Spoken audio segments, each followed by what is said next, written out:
I often talk about the importance of learning and teaching media literacy, media criticism, epistemology, the thinking arts, so to speak. And I also talk about the absolute and total lack of those in our country among large swaths of the population. Today, I'm going to go through one 90-second Newsmax clip. Newsmax is this kind of radical alternative to Fox News. And we're going to try to look at how many lies, how many distortions, how many baseless assumptions can we find. So it's actually kind of hard for me to tell you what this segment is about. I guess the segment is sort of about so-called cancel culture type content. And the segment claims that the left is nothing short of Marxist authoritarian dictators of some kind. So let's take it piece by piece, and you're going to see how quickly there builds a pyramid of so much that is wrong in this segment. And because there's so much, unless you are really armed with critical thinking faculties, just by the sheer number of deceptions and misstatements here, you'll probably fall for some of it. So let's begin with the first part of this. Here, today, our culture, this is happening. Marxists have used the hollow shell of the Democratic Party to ascend to power. Okay, so there are no Marxists in the American Democratic Party. The closest you might get in the Senate is Bernie, who calls himself a democratic socialist. Maybe he was a democratic socialist in his younger years. He advocates for standard Northern European social democracy, not Marxism. There's no Marxism in the U.S. Senate. In the House, okay, AOC calls herself a democratic socialist. There are some other members of Congress who use that term. They aren't Marxists, and certainly no Marxists have any power in the United States. They've not taken over the Democratic Party in any way, shape, or form. So already the segment is lined up with a bogus framing, a bogus base to this pyramid of disinformation. Let's keep going. And do what they have always wanted to do in this country and what they do in every country. Destroy the history and culture of the nation that they have taken over. No history has been destroyed, and certainly no culture has been destroyed. Culture is something that evolves over time. Politically, economically, intellectual culture, all participants in a culture shape it either explicitly or implicitly.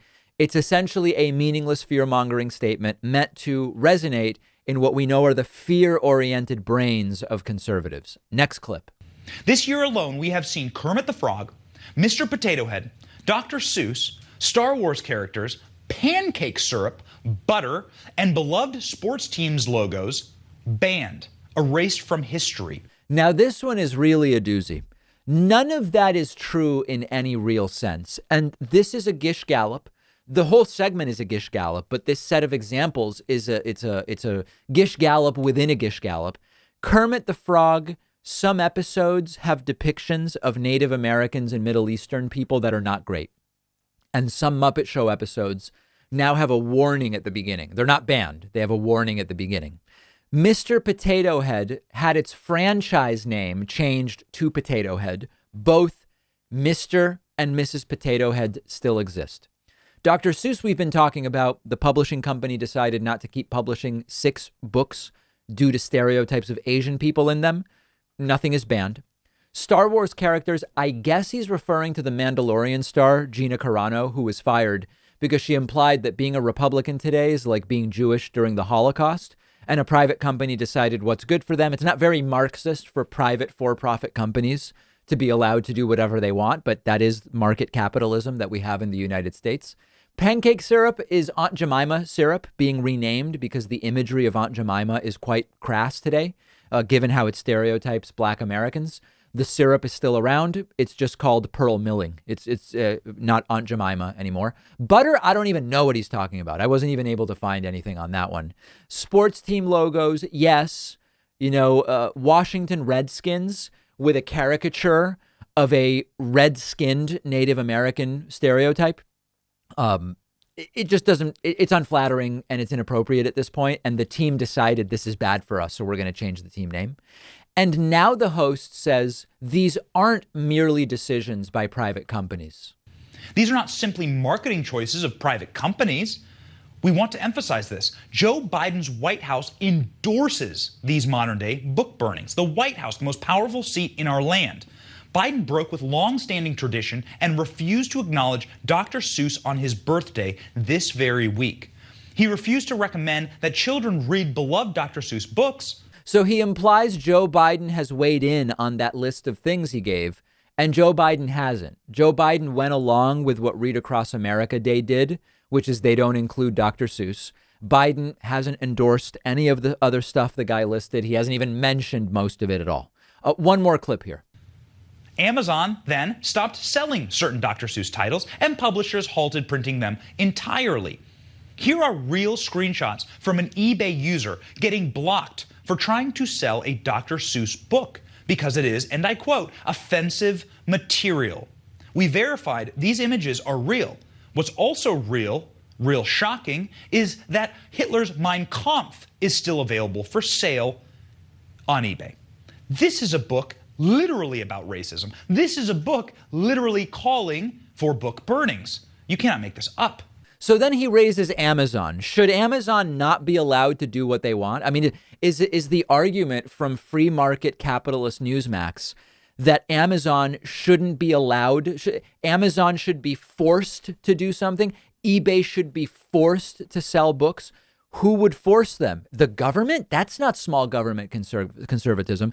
And arguably, his only maybe good point comes at the end, which is, why is Hitler's book still available? Shouldn't there be some consistency here?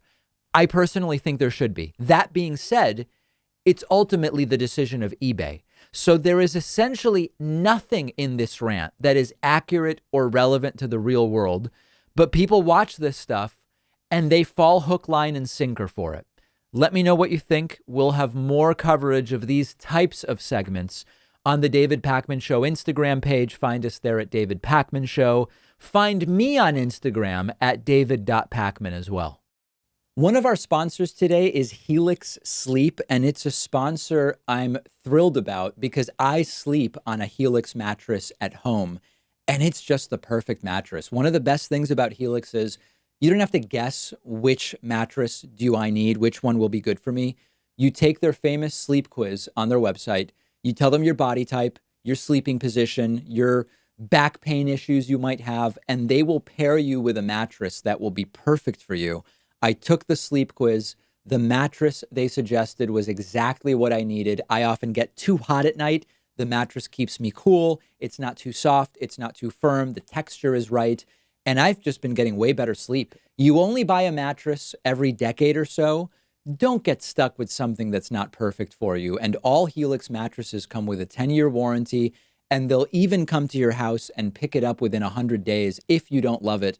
But I think you will. All of my viewers will get up to $200 off your order, and you'll get 2 super premium pillows for free when you go to the link right underneath this video.